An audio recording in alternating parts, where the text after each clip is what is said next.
Hello friends, welcome to our channel Hinduism की side by Ruchi में।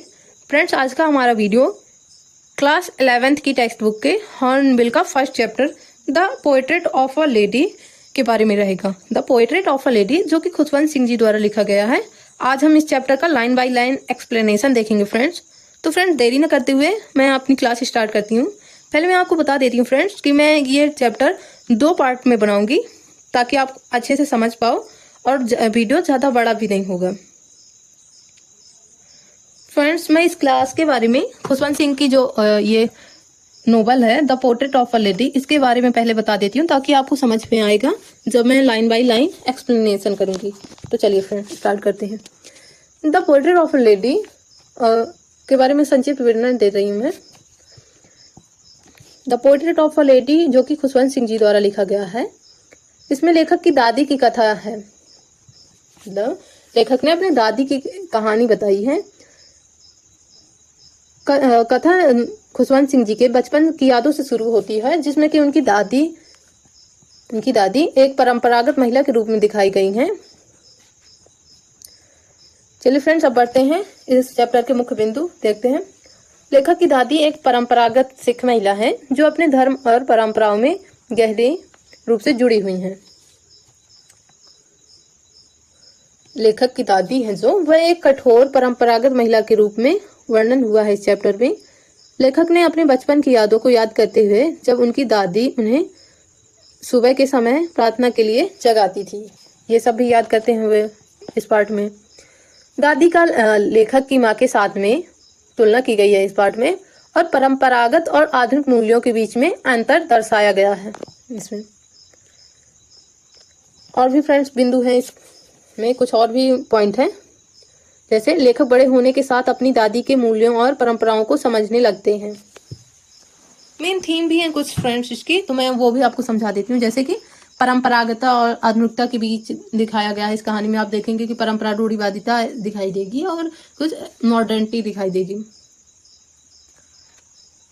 Culture भी दिखाया गया है यहाँ पे। तो फ्रेंड्स, चलिए अब मैं अपनी क्लास स्टार्ट करती हूँ।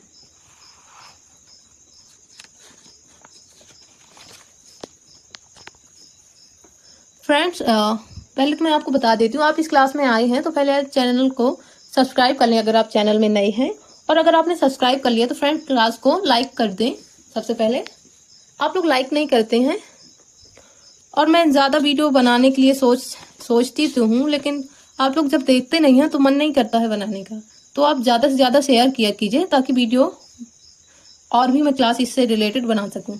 चलिए फ्रेंड्स, स्टार्ट करते हैं। My grandmother, like everybody's grandmother, was an old woman. She had been old and wrinkled for the 20 years that I had known her. People said that she had once been young and pretty, had even had a husband. But that was hard to believe. My grandfather's portrait hung above the mantelpiece in drawing room.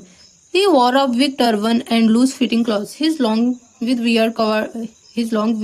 white beard covered with best part of his chest, and he looked at least 100 years old. He did not look the sort of person who would have a wife or children. He looked as if he could only have lots and lots of grandchildren. As for my grandparents being young and pretty, the thought was almost revolting. She often told us that the game she used to play as a child, that seemed quite absurd and undignified on her part. We treated it like the fables of prophets she used to tell us. चलिए friends, मैं इसका explanation कर देती हूँ इतने paragraph का। Friends, मैं आपको बता देती हूँ कि मैंने इस चैप्टर की जितनी भी वोकैब हैं वो सारी की सारी आपको इसी क्लास में बताती हैं और भी बताते जाऊंगी, और मैंने दिखा भी दिया है यहाँ पे, अपने वीडियो में ऐड किया है सारी वोकैब को। एक महिला का चित्रण, the portrait of a lady. ये महिला कौन है? खुशवंत सिंह जी की दादी है, जिन्होंने खुशवंत सिंह जी ने अपने बचपन को याद करते हुए अपनी दादी की कथा का वर्णन किया है इस पैराग्राफ में। चलिए फ्रेंड, अब देखते हैं क्या है। मेरी दादी, my grand mother, Khushwant Singh ji कहते हैं कि मेरी दादी हर किसी की दादी की तरह एक बूढ़ी महिला थी। 20 साल से उन्हें खुशवंत सिंह जी कहते हैं 20 साल से मैं उन्हें जानता था। तब से वो बूढ़ी और झुर्रीदार थी, मतलब उनके रिंकल थे पूरे चेहरे में। लोग कहते थे कि वे कभी जवान और सुंदर थी और उनके एक हस्बैंड भी थे, लेकिन इस पर यकीन करना मुश्किल था। मेरे दादाजी की तस्वीर ड्राइंग रूम में मेंटल पीस के ऊपर टंगी थी। उन्होंने एक बड़ी पगड़ी और ढीले ढाले कपड़े पहने थे। उनकी लंबी सफेद दाढ़ी उनके सीने के सबसे अच्छे हिस्से को ढक रही थी और वे कम से कम 100 साल के दिखते थे। वे ऐसे व्यक्ति नहीं दिखते थे जिनकी पत्नी या बच्चे हों। खुशवंत सिंह जी अपना पॉइंट ऑफ व्यू दे रहे हैं कि जैसे उनकी दादी बताती थी तो फोटो के बारे में, तो वो जब खुद देखते थे तो उन्हें ऐसा फील होता था। वो सब अपना पॉइंट ऑफ व्यू बता रहे हैं, एक कथा बता रहे हैं। खुशवंत सिंह जी कहते हैं कि मेरे दादा की तस्वीर को देख करके, तस्वीर के बारे में बताते हैं कि वे जब वो दादा की तस्वीर देखते हैं तो वो ऐसे दिखते थे जैसे कि उनके बहुत से पोते पोतियां ही हों। और जहां तक मेरी दादी के जवान और सुंदर होने की बात है, तो यह सोचना भी एक तुच्छ, घिनौना, मतलब अब्सर्ड, घिनौना या फिर मतलब अजीब लगना, घिनौना था। वे अक्सर हमें उन खेलों के बारे में बताती थी। खुशवंत सिंह जी कहते हैं कि वे अक्सर हमें उन खेलों के बारे में बताती थी जो वे बचपन में खेला करती थी। उनकी दादी जो बचपन में खेला करती थी। खुशवंत सिंह जी कहते हैं कि उनकी यह बात जो उनकी दादी बताती थी कि वो बचपन खेला करती थी, तो उनकी यह बात खुशवंत सिंह जी को बहुत अजीब, बेतुकी और शोभा न देने वाली लगती थी और वे उन्हें काल्पनिक कहानियों की तरह मानते थे, मतलब झूठी कहानियों की तरह मानते थे जो उनकी दादी उन्हें सुनाया करती थी। फ्रेंड्स, अब बढ़ते हैं हम नेक्स्ट पैराग्राफ की ओर।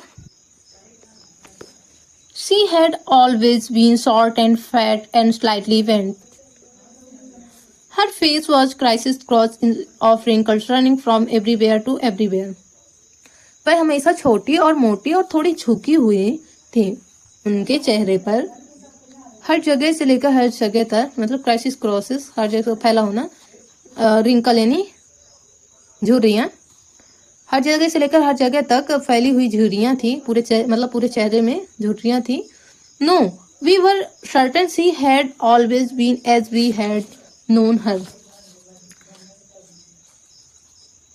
नहीं, हमें यकीन था कि वह हमेशा वैसे ही थी जैसे हम थे, मतलब जैसे हमने उन्हें देखा था। खुशवंत सिंह जी कहते हैं कि उनकी दादी जो कहानियां बताती, लोग जो कहते हैं कि वो सुंदर थी, और खुशवंत सिंह जी कहते हैं कि नहीं, मुझे यकीन था कि वैसी थी, वे पहले भी वैसे ही थी जैसे अभी दिखती हैं, जैसे मैं अभी जानता हूँ, वे ऐसे बता रहे हैं। Old, so terrible, old that she could not have grown older and had stayed at the same age for 20 years. She could never have been pretty, but she was always beautiful. Khushwant Singh ji कहते हैं कि बूढ़ी दादी इतनी तरह बूढ़ी हो चुकी थी कि वह इससे बड़ी अब नहीं हो सकती थी। इतनी बुरी तरह बड़ी हो गई थी कि अब इससे ज्यादा बड़ी अब होने की उनकी उम्र नहीं थी ना, मतलब इससे ज्यादा बड़ा इंसान नहीं हो सकता, इतनी बुढ़ी हो चुकी थी। और 20 साल से एक ही उम्र में रह रही थी, मतलब जितनी बुढ़ी वो हो चुकी थी, अब लग रहा था कि 20 साल से उतनी की उतनी ही है, ना बढ़ रही थी ना घट रही थी। वे कभी सुंदर नहीं हो सकती थी। She could never have been pretty, कह रहे हैं वो कभी सुंदर नहीं हो सकती थी, but she was always beautiful, लेकिन वे हमेशा सुंदर थी। खुशवंत सिंह जी अपनी थॉट बता रहे हैं कि जैसे हमने उन्हें झुर्रियोंदार देखा अभी 20 साल से लगातार, तो वो कभी सुंदर नहीं हो सकती थी, लेकिन वह सुंदर थी। रियलिटी यह थी कि वह पहले सुंदर थी। She hovered about the house in spotless white, with one hand resting on her waist and balanced her stove and the other telling the best of her rosary. Her silver locks were scattered untidily over the field. वह बेदाग, कहाँ गया ये, सिहोवल, हाँ, वह बेदाग सफेद कपड़े पहने हुए घर में इधर से उधर लंगड़ाती हुई चलती थी, एक हाथ कमर पर टिकाकर और अपने पैर को संतुलित करती हुई, दूसरा हाथ अपनी माला के मन को, मतलब गुड़ियों को जपती थी। उनके चांदी के बाल, सिल्वर लॉक्स यानी बाल, कहाँ गया, यस, उनके चांदी के बाल उनके पीले सिकुड़े हुए चेहरे, मतलब झोरीदार सिकुड़े हुए चेहरे पर बिखरे हुए थे। Puckered face and her lips constantly moved in inaudible prayer. उनके होंठ लगातार न सुनाई देने वाली प्रार्थना में हिल रहे थे। Yes, she was beautiful. She was like the winter landscape in the mountains, an expanse of pure white scenery, breathing peace and contentment. Landscape यानी जमीन, and mountain यानी माउंटेन यानी पर्वत, पहाड़।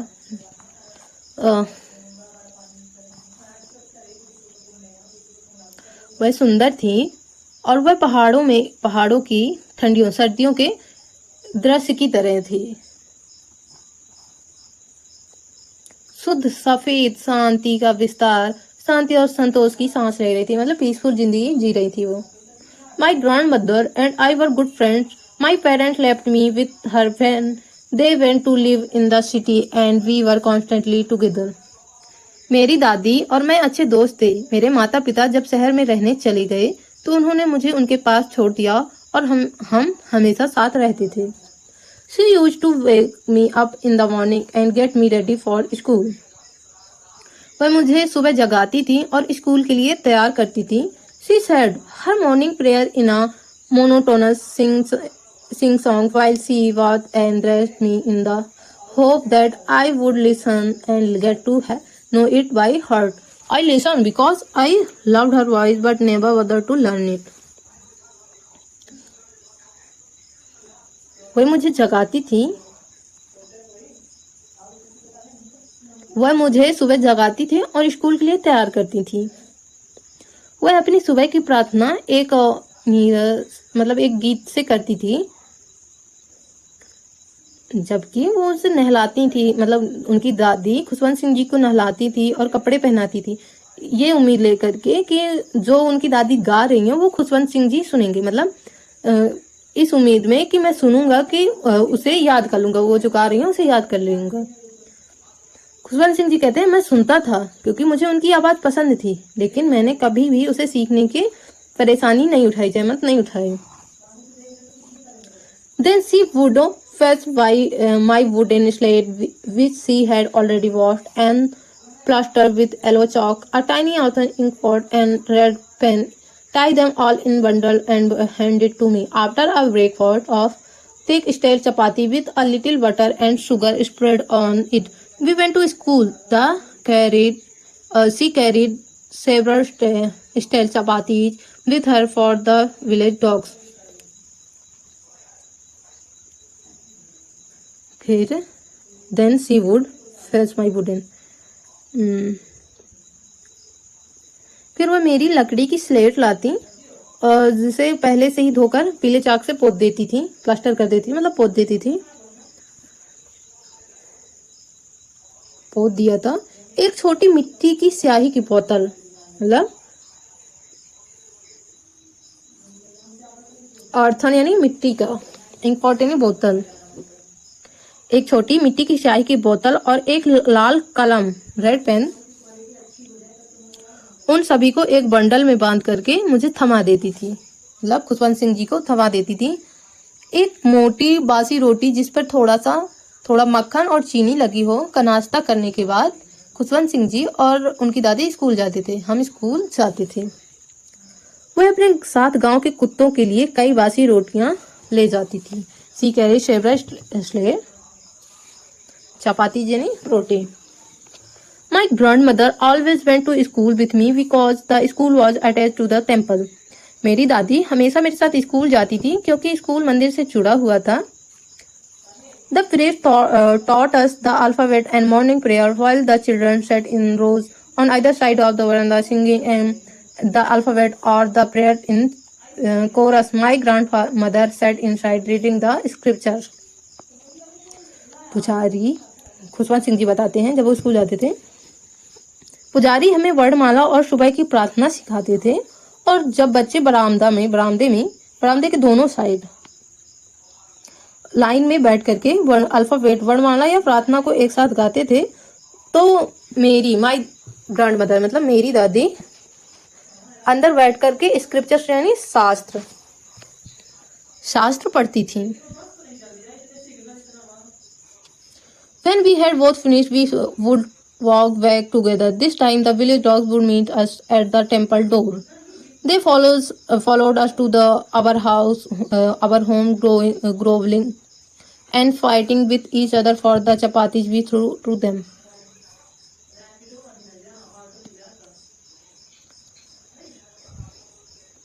जब हम दोनों पढ़ाई खत्म कर लेते तो हम साथ साथ वापस चले जाते और इस बार गांव के कुत्ते मंदिर के दरवाजे पर हमसे मिलते थे। वे हमारे घर तक हमारे पीछे पीछे आते थे और जो चपाती रोटियां फेंकते थे उसके लिए एक दूसरे से लड़ते और गुर्राते थे। मतलब ग्रोवलिंग एंड फाइटिंग मतलब गुर्राना और लड़ाई करते थे। फ्रेंड्स, मैंने सारी की सारी वोकैब लास्ट में अपनी वीडियो में ऐड कर दी है, तो आपको सारी की सारी वोकैब याद कर लेना है। When my parents were comfortably settled in the city, they sent for us that